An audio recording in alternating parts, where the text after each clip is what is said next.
거기서 갑자기 이제 그 연락이 왔어요.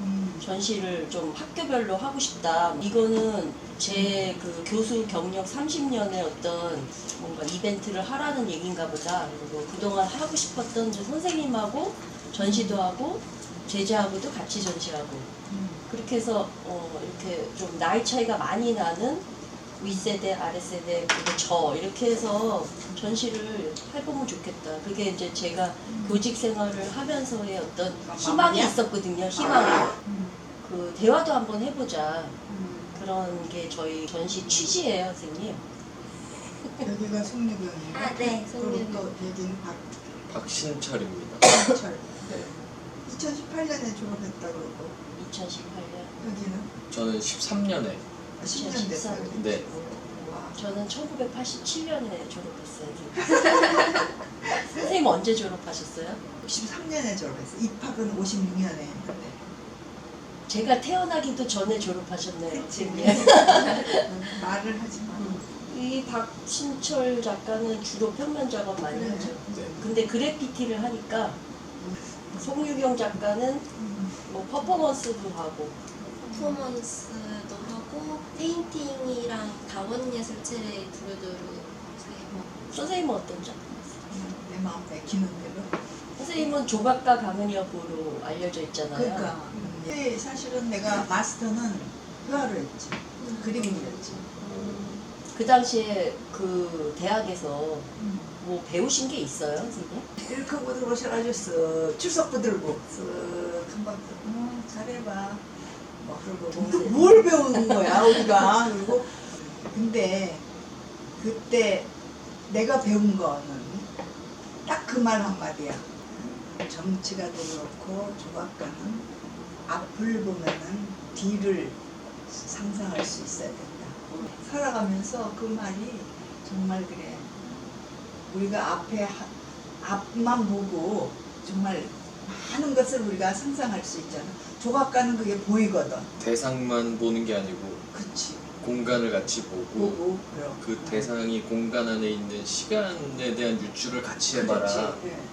조각뿐만 아니라 상황에 대한 말씀하기도. 그래. 저도 대학을 입학했을 때는 그냥 이렇게 뭔가 내가 눈에 보이는 뭔가를 만드는 거를 생각했어요.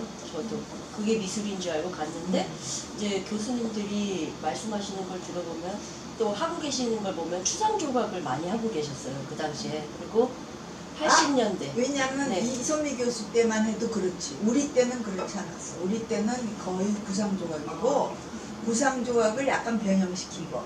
반구상. 그게 1963년 뭐 60년대. 내가 56년도에 입학을 했으니까 생각해봐. 그때 50년대니까. 6.25 터지고 그럼. 3년 뒤에. 어.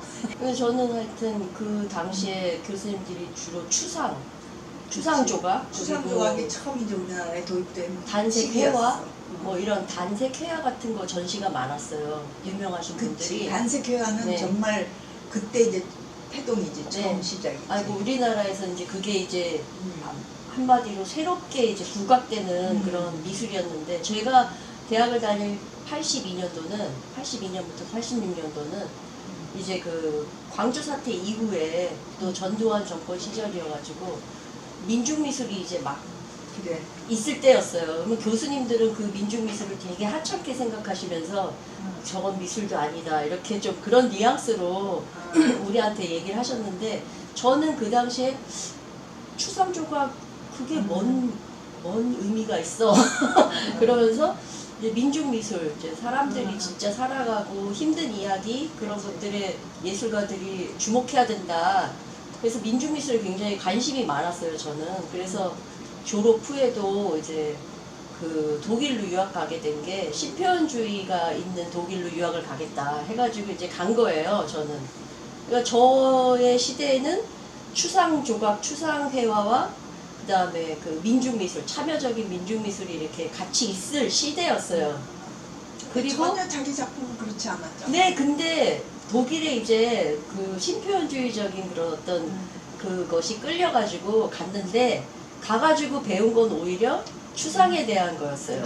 제가 느끼고 배운 거는 아 사람이 이렇게 말하고 대상이 직접적으로 있어서 그걸 표현하는 것만이 미술이 아니고 이 말로 이렇게 그 설명될 수 없는 것들에 대해서도 미술을 할 수 있구나, 그것도 의미 있구나 하는 거를 처음 이제 거기 가서 깨닫고 알게 됐죠. 이상한 거죠. 그러니까 배우려고 했던 거는 못 배우고 안 배우려고 한 걸 배워가지고 온 거예요. 거기 가서는 이제 그 모든 그 개념의 틀을 벗어던지고 바라보는 눈, 뭐 현상학적인 그런 개념을 제가 느꼈던 것 같아요. 정확히는 모르겠지만 한국에서 그 독일로 가게 된 배경에는 이제 민주미술에 대한 거, 신표현주의에 대한 거 이런 것도 관심이 있어서 갔지만 선생님이 내가 대학교 2학년 때 선생님으로 오셨거든요. 저희를 보고 선생님이 이렇게 얘기하셨어요. 너희 참 답답하다. 네, 그랬어요. 근데 그 말에 제가 딱 깨달은 거예요. 우리가 답답하다는 걸. 군사 독재 시절이고 뭐 길 지나가면 뭐 가방 검사도 하고 막 이럴 때였거든요. 맨날 하루가 멀다 하고 체류탄이 터지고 이럴 때였기 때문에 뭔가 답답하고 뭔가 내가 나로 있지 않게 하는 뭔가가 있는데, 억압이 있는데 그게 뭔지 몰랐어요. 몰랐는데 그 당시에는 사실 외국으로 나가는 것도 불가능한 시절이었어요. 아, 나는 외국으로 꼭 뛰쳐나가야 되겠다. 이 답답함으로부터 벗어나야 되겠다. 그때 이제 제가 그 생각을 하게 되고 독일로 가게 된 거죠. 저 같은 경우에는 만약에 선생님이 수업에 들어오셔서 2008년에 1학년 때 너희들 참 답답하다라고 말씀을 하셔도 뭐 저런 사람이 있어 그랬겠지. 그랬을 거예요. 왜냐면 저는 너무나 미디어가 고도로 발달한 상태에서 말 그대로 잘 교육받으면서 산 세대라서 부족함 없이. 그럼 몇 년도생이에요? 전 89년생이에요. 모든 시대적 역변이 다 거쳐간 다음에 영상 시대네 한마디. 그죠. 하지만 스마트폰은 나오기 전이네요. 네. 살짝. 네. 그죠? 그 과도기적이지만 미디어가 교육하는 방식 자체는 너무나 고도화되어 있는 시대를 살았기 때문에 대학교 때 수많은 기술적인 정보들을 배웠어요. 로봇처럼. 근데 그 밑에 깔려있는 진리에 가까운 막 이제 밑에 태동하게끔 만드는 진언에 가까운 선생님들의 이야기들 있잖아요. 그런 것들이 저한테 보셨어요? 다가오지가 않는 거예요. 아, 안 다가왔다. 네. 왜냐면 저는 너무 잘 교육받은 사람이기 때문에. 근데 그러고 나서 저는 졸업하고 세상을 막 바보처럼 열심히 산 거예요. 그림밖에 모르는 바보로 산 거죠. 그래서 저는 뭔가를 배웠다는 30살이 되고 나서야 시대가 그 시대가 만드는 달라서 그런 것 같아요. 우리는 눈에 보이는 억압이 있었던 시대고 박 그죠. 작가가 살았던 그 시대는 눈에 보이지 않는 네. 뭔가 억압이 있는데 그걸 캐치하기가 어려운 거지. 눈에 안 보이니까. 네. 그게 나도 뭔지 몰랐어. 한참 그때 나도 가르치고 있을 때였는데 네. 뭔가 이상하긴 이상한데 그게 뭔지 모르겠는 거야. 이 억압이 무슨 억압인지. 왜냐면 눈에 안 보이니까. 네. 소문들로만 자자한 억압이 저기 어딘가에 숨어 있는 것 같은데 적이 없어. 네. 무찔러야 될 적이 안 보여. 그럼 모른 채로 일단 열심히나 살아보자가 됐던 거죠. 그래서 알았어요 이제 무슨 억압인지 그게. 이제는 너무 잘 교육된 그 시스템의 억압.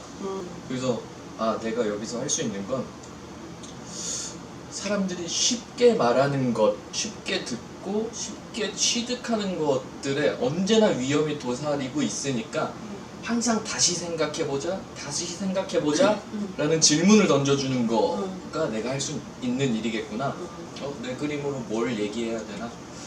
뭐 표면적인 거를 넘어서는 이미지들을 꺼내서 사람들한테 요 눈 뒤의 경험을 계속 하게끔 해줘보자 라고 해서 지금의 작업을 하게 된 거죠.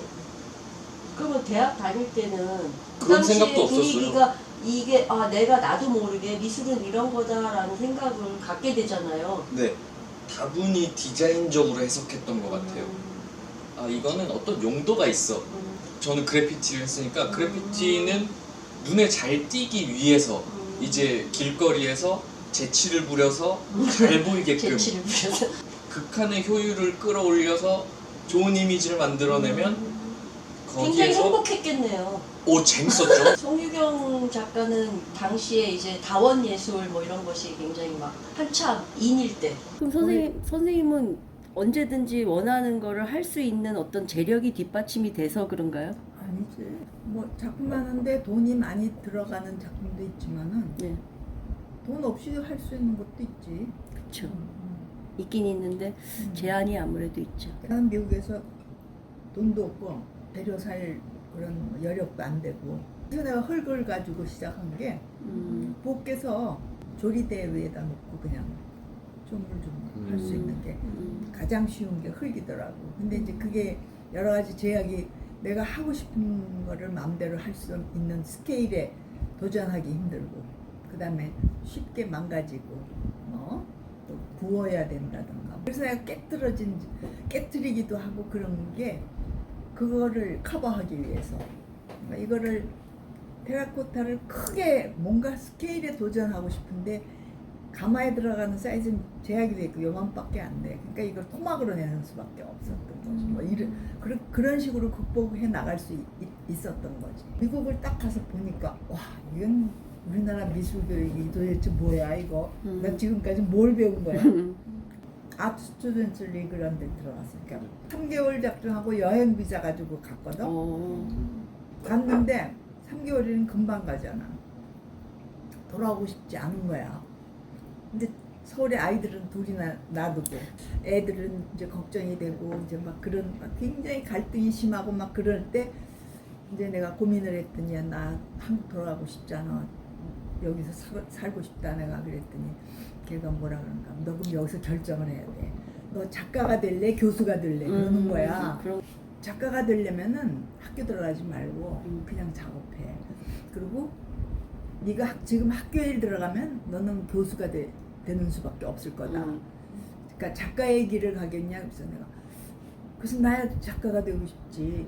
지금 관광비자 가지고 들어왔는데 학교에 들어가지 않으면 내가 쫓겨나게 돼 있어. 그래서 나는 학교에 등록을 할 수밖에 없다 내가. 그래가지고 그 등록을 했지. 근데 걔 말대로 그렇게 되더라고. 아니 뭐 설마 내가 뭐 학교 등록했다고 뭐 작가가 뭐 안 되나? 근데 결국은 그는 뭐 석사학위 받고 나오니까 우리 엄마가 기다렸다는 듯이 이놈의 개원을 딱. 그때는 아주 이를 안 물고 그러니까 작품만 했어 그냥. 한 발씩 자꾸 학교에 발이 묶이기 시작하는 거야. 그렇게 보면 학교가 작업인 거네요. 그래도 이제 내가 학교를 딱 그만두고 나니까 엄마 말이 맞다. 내 인생을 돌아보면은 이거 하나는 보람 있는 일이구나. 이제 그런 생각을 하게 되죠. 개원을 위해서 한 건 아니었어. 엄마를 위해서. 엄마를 위해서 했지만은 교수 스카우트 하러 내가 다니면서 이성희 교수 독일에 있을 때. 그래서 내가 이 개원에 개교 때부터 있게 된 거예요. 그 인연으로. 선생님도 작업물이신 거네요. 그러니까 개원은 굉장히 우리한테는 공통 분모이기도 하고 선생님한테는 작업보다 더 작업 같은 그런 것이기도 하고 나한테도 30년을 일했기 때문에 30년이라는 시간이 여기에 고스란히 있기 때문에 굉장히 인생이 엄청 많은 부분을 차지하는 그렇죠. 반이에요, 반. 개원에 와서 한 7년 정도 굉장히 고민을 했어요. 선생님이 이 학교에 발목 잡히듯이 나도 이 학교에 뭔가 발목 잡힌 것 같고 이게 내가 해야 될 아트를 못하고 있고 그래서 내가 하고 싶은 걸 못하고 있다는 그 생각이 굉장히 많았거든요. 근데 2000년도에 딱 깨달은 게 아트가 별게 아트가 아닌데 라는 생각을 하면서 내가 하는 모든 그 삶에서의 행동들이 다 아트일 수 있다라는 광범위한 아트의 개념을 내가 이제 생각을 하면서 마음을 약간 다스렸죠, 사실. 이렇게 가리키는 것도 아트일 수 있다. 이런 생각을 하고 하고 싶었던 예술이라는 게 뭐야? 근데 30살 전까지는 돈 벌고 유명해지는 거더라고요. 그 지나고 나니까 세상에 대한 궁금증이 있으면 궁금해하고 어느 정도 조금씩 아는 게 생길 때마다 표현하는 거 그게 예술이라고 불리기도 하고 철학이라고 불리기도 하는 것 같더라고요. 그래서 저도 그 전까지는 의미를 막 부여하려고 최고의 감각을 위해서 노력을 해야 된다라는 거에 의미를 부여를 많이 했었는데 다만 내가 진정 관심 있는 게 뭐지에 집중하면 되는구나 라는 거를 알았어요. 근데 저 30살이 되면서 진짜 스위치가 패러다임 시프트가 된 거는 전 모태 기독교인이었어요. 그래서 세상을 절반씩만 봤던 사람인 거죠. 착한 사람만 봐야 되고 나쁜 사람은 내 뒤로 그렇게 나는 진취적인 사람이 될 수 있고 라고 믿고. 근데 그 모태 신앙이 어떻게 갑자기 틀에서부터 벗어날 수 있게 됐어요? 한 번에 응. 그렇게 뒤집어졌는데 작업을 통해서 나는 돈도 벌 수 있고 유명해져야만 해 일념은 기독교적 신념이 만들어낸 거예요. 그 번아웃이 막 오던 시점에 작업실에 친구가 놀러 왔어요. 갑자기 친구가 숫자에 대한 얘기를 하는 거예요. 이 숫자라는 거 진짜 이상하다고. 너네 숫자 실제로 본 적 있냐? 라고 얘기를 하는 거예요. 숫자 맨날 우리 보고 있잖아. 뭐. 근데 그거는 프린팅된 점들의 조합이잖아. 너네 100이라는 숫자를 실제로 본 적이 있어? 그 생각이 탁 들어오는 순간 나 허상을 믿고 살았구나. 사람들은 숫자의 가치를 깨달았구나. 매기는데 너무 익숙해져서 숫자가 진짜 있는 줄 알고 산다. 그때부터 공부해야겠다. 이게 인문학이고 철학이고 수학이고 과학이고 이게 예술일 수 있겠다라는 생각을 하면서 다 뒤집혔어요. 내가 믿는 종교도 이거 글자로 이루어진 거고 믿음으로 형성된 거잖아. 실체가 어딨지? 내 마음속에 있구나. 정말 그게 계기예요. 깨고 나왔는데 다시 그 틀 안에 있는 거 아니야 우리? 그럴지 모르죠. 나는 대학교 때 강은영 선생님께서 학생들 몇 명을 같이 여행 가자 그러셔가지고 홍천에 있는 그 집에 놀러 가게 된 거예요. 그래. 거기서 이제 그 동양 화가의 작업실 초가집에서 이제 밥도 먹고 파괴승이지 파괴승. 술도 마시고 춤도 막 추는 것도 구경하고 같이 추고 뭐 또 지붕 위에 올라가서 막 대금 부시는 것도 막 듣고 막 이런 어떤 그 색다른 경험을 하면서 그때 처음으로 이제 한국 음악에 내 귀가 떴어요. 그러고서는 그때 또 하나 굉장히 크게 느낀 게 뭐냐면은 저의 인생을 굉장히 많이 바꿔놓은 그래? 게요. 공부를 해서 터득한 게 아니고 그 순간에 그냥 멍청이 앉아있을 때 깨달은 거예요. 이 자아가 없어지는 상황이 깨닫게 됐어요. 항상 의식을 하고 나라는 어떤 틀 속에서 대상을 바라보잖아요. 그런 상태였는데 거기서는 나라는 그 틀이 딱 깨어서 없어지는 거. 우리 정말 아름다운 아무도 없는 그야말로 태초에 그런데 너무너무 아름다워서 전부 다 옷을 다 벗었어. 다 완전히 벗고. 그래도 아무렇지 그때 저는 없었어요. 너무너무 아름다워서. 그런 체험들을 같이 나눌 수 있는 사람들.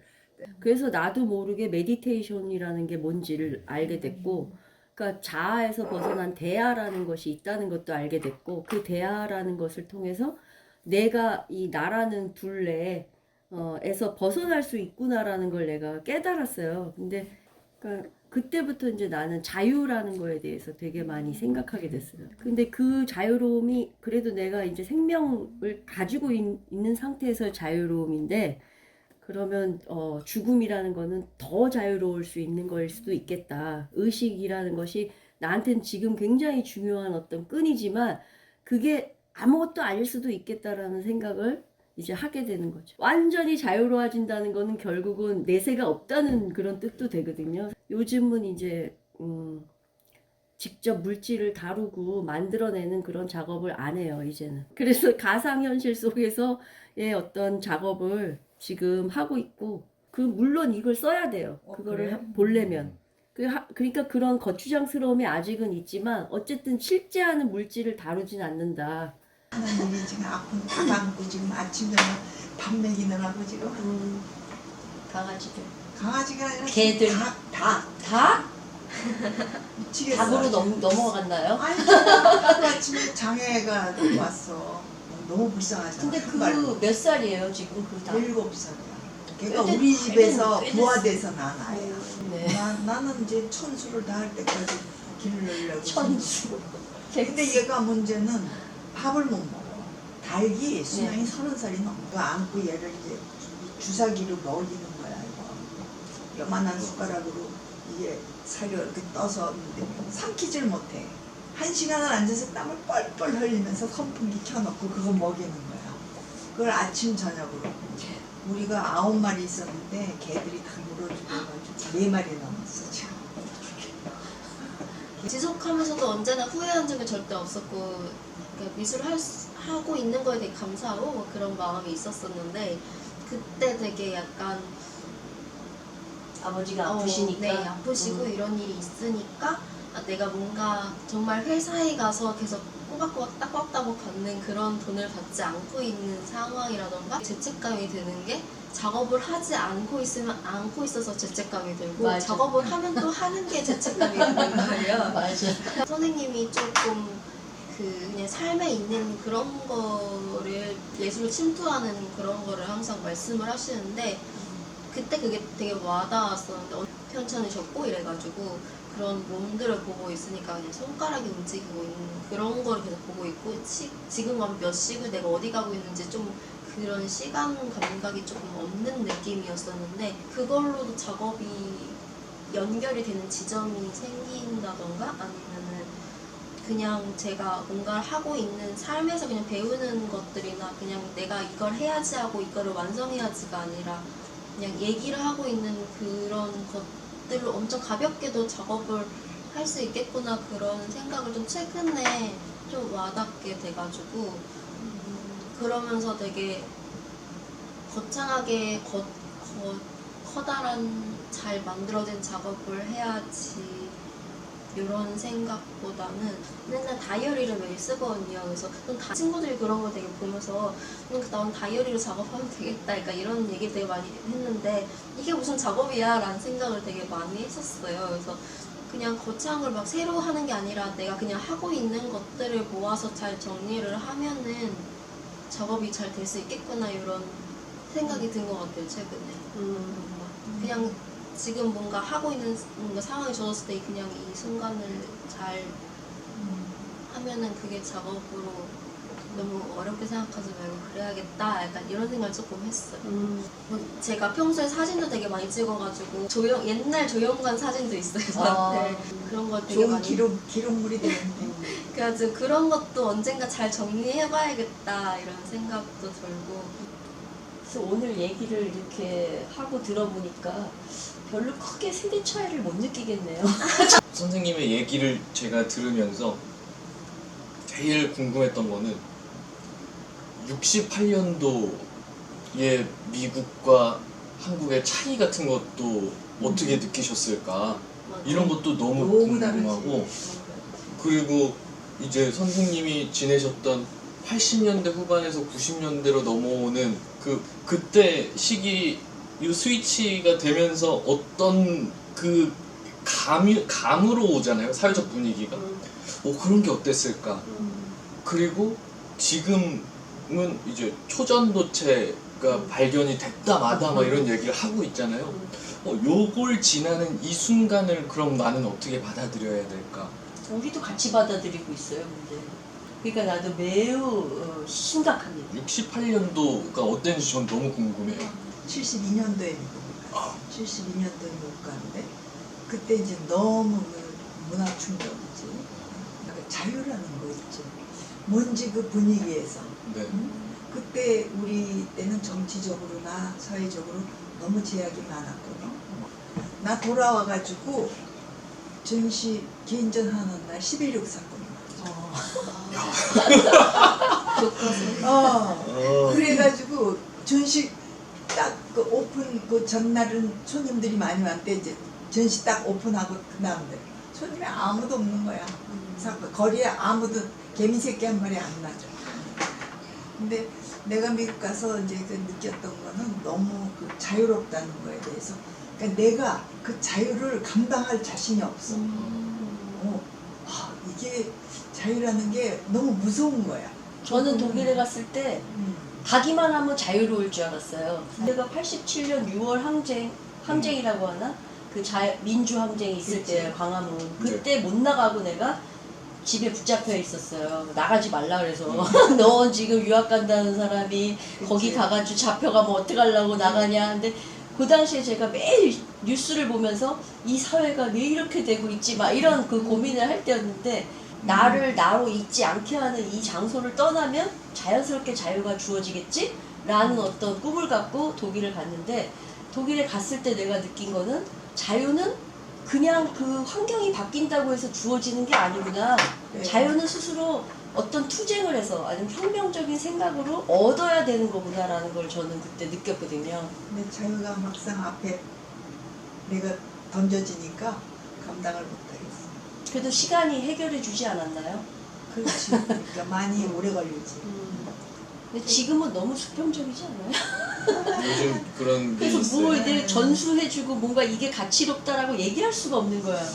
나는 스스로 막 이 내가 지금 하고 있는 얘기가 얘네들한테 중요할까? 이런 굉장히 막연하게 두려워요, 사실. 사람들이 근데 진짜 요즘은 본인이 듣고 싶은 것 안에서만 보잖아요. 모든 것을 보든 거는 다른 건 다 뮤트를 하고 다 차단을 해버리니까 근데 우리는 그거를 자각하려고 하고 그러지 않으려고 하고 그냥 정보로서 그걸 받아들이는 게 아니고 이해하려고 하는 그 마음이 있음에도 불구하고 이것 자체도 어떤 구조 속에 갇혀져 있는 거 아닌가라는 걱정?